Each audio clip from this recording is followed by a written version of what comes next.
后呢，我已经在从米兰飞往芬兰首都赫尔辛基的飞机上了。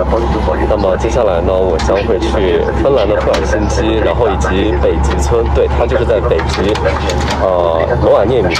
之后呢，我还会去爱沙尼亚、拉脱维亚还有立陶宛的首都，10天左右的旅程，我自己一个人哦。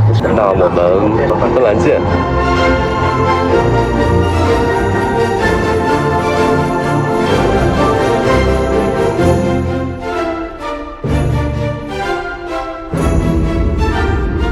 这边是上午8点40左右的时候天亮，然后下午3点半左右的时候天黑，所以说白天的时间就非常的短。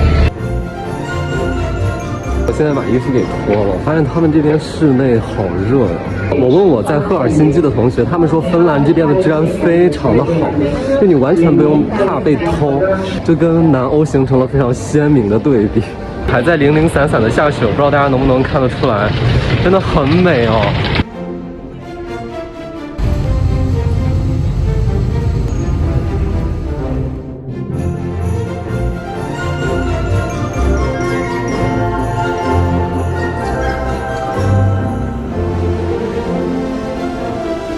好久都没有踩过雪了。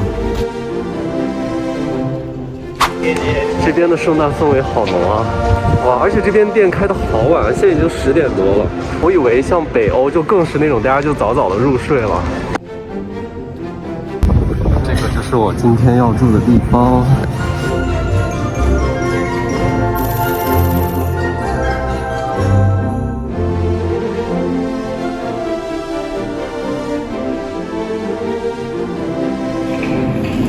噔噔噔噔，赫尔辛基的早晨。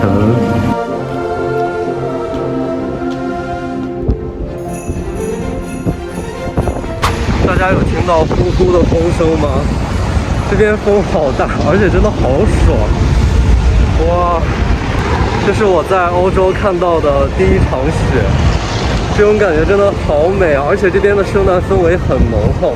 尤其是到了晚上，接下来的这一集呢，我一点都不想介绍这里的历史，当然可能会涉及到一点，就光这个眼前的美景这种氛围，想必大家就已经能够感受得到。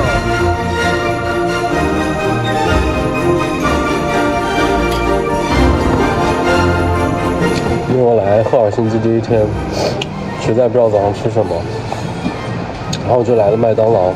这个麦当劳一个汉堡，然后一个薯条，还有一杯这样的可乐，大概是8欧左右。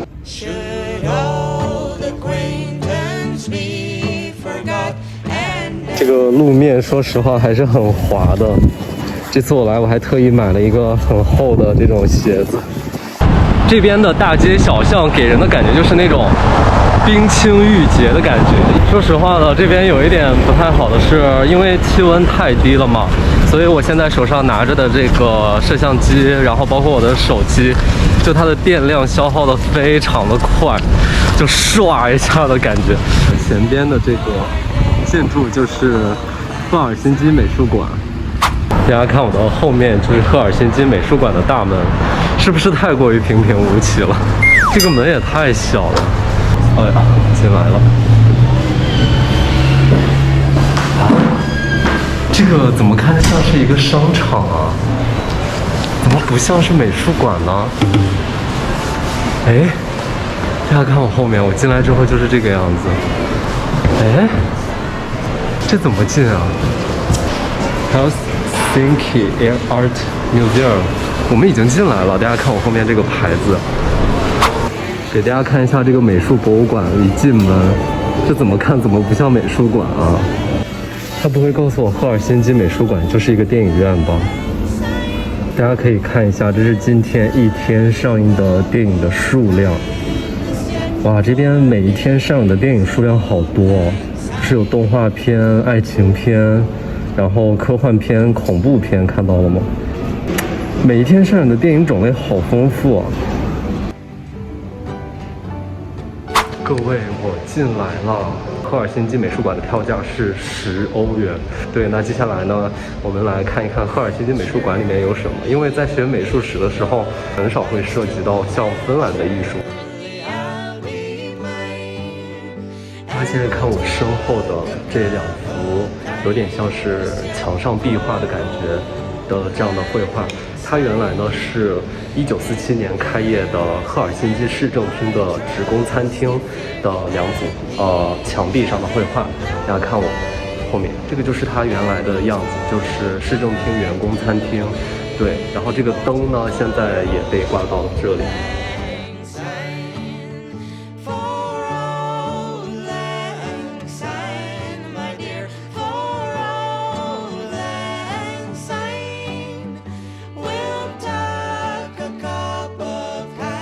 这个的话写的是2002到2003，基本上是一个现当代的美术作品。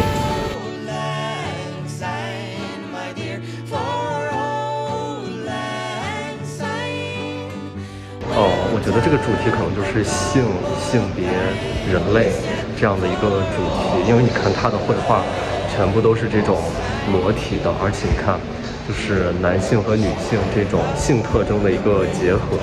可能它里面蕴含了一种对性取向、对性别的这样一种重新思考，对，可能是有这样的观念在。因为我可能自己本身不太懂当代艺术吧，就比如说你看这有一个女性，对，这是一个女性，然后但是她画了一个男性的生殖器，但是她整个给人的感觉就又是女性。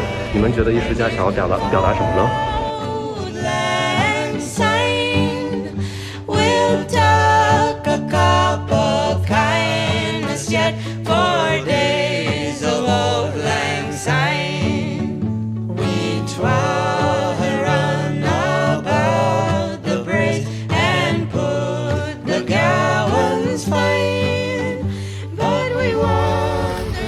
这个天开始感觉不太对劲了。我刚进那个美术馆的时候还是早上，我在里面待了大概有2个小时的时间。现在下午是1点37，不是说3点半天黑吗？现在突然给我一种傍晚的感觉，太神奇了。进了一个门早上，然后出来之后要傍晚，这就是白天短的直观感受吗？太有意思了。哇，真的太冷了。天呀，你看我的手都被冻红了，然后身体还好，身体挺热的，因为我穿得很厚嘛。因为我要拍东西嘛，我还要拿着这个相机。我今天晚上的火车，然后坐到罗瓦涅米，就是在北极圈以内。芬兰的罗瓦涅米就更冷了，我的天啊！哇，大家请看我的旁边，这是芬兰的国会大厦，当当当当。这是我后面的这栋建筑。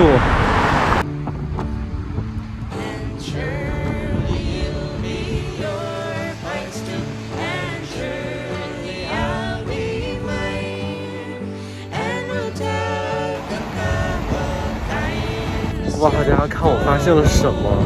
这个只有我在那种很古老的电影，或者是那种很复古风的明信片中才会见到的这种小车。哇，这个车居然在现实中见到，这居然是真实存在的。看一下它的正面，哇，也太可爱了吧！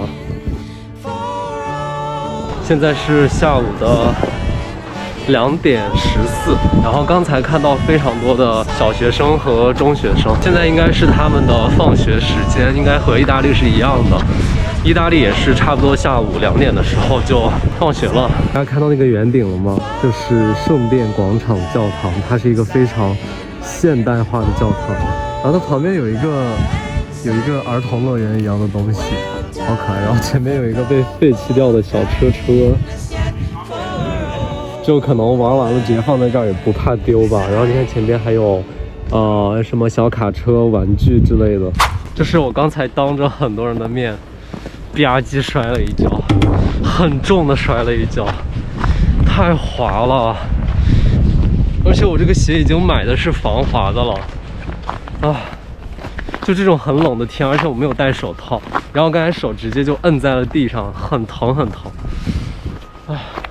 看到这个地面有多滑了吗？就肉眼望上去就不太可能不滑倒。我来到了这个教堂，它有自己的官方名称，然后在门口写着它叫岩石教堂。我觉得它作为一个建筑来讲，真的非常的令人感到惊艳。对，大家可以看我身后，怎么样？是不是很厉害？大家看它上面一圈白色的环形，就是我刚才滑倒的那个小山坡。我不知道为什么，我直接在这边买票进来不就好了？我为什么要上去而且还滑倒？这个教堂看起来真的非常的温馨，和外面的这种冷色调，这种冰天雪地的感觉形成了巨大的反差。外面是冷的，然后雪花，然后冰天雪地，然后里面是暖色调，非常温暖。对，然后是一个像是在那个岩石中间温室一样的存在。对，真的非常的温馨，在这样的巨大反差的对比下，所以我非常喜欢这个教堂。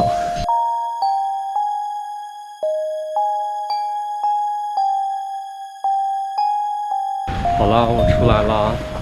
这个教堂呢，推荐给大家。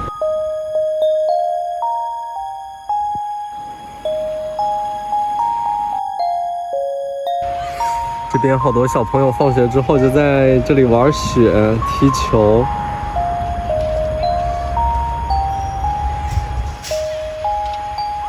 哎，这个小朋友突然要打起来了吗？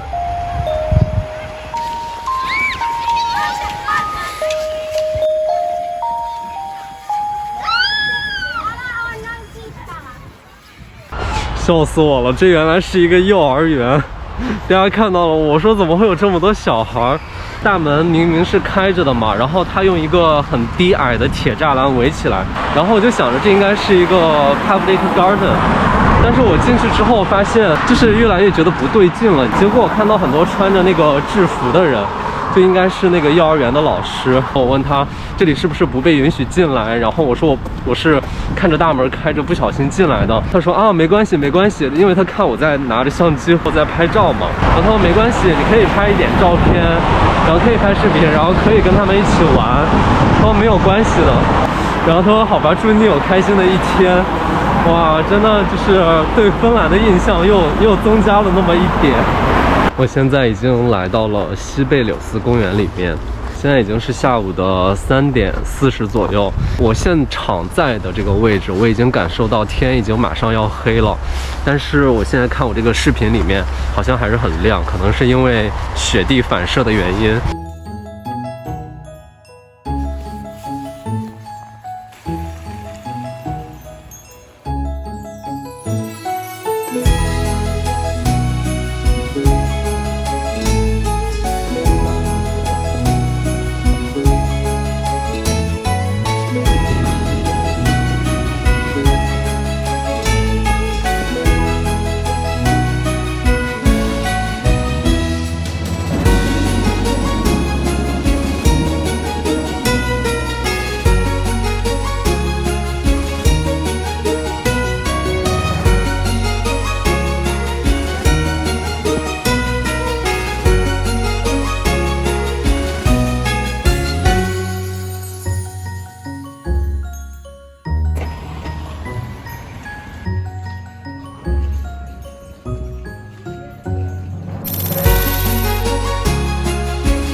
哇，大家看我的极地特快来喽，就要乘坐它前往北极。那我们北极见，拜拜。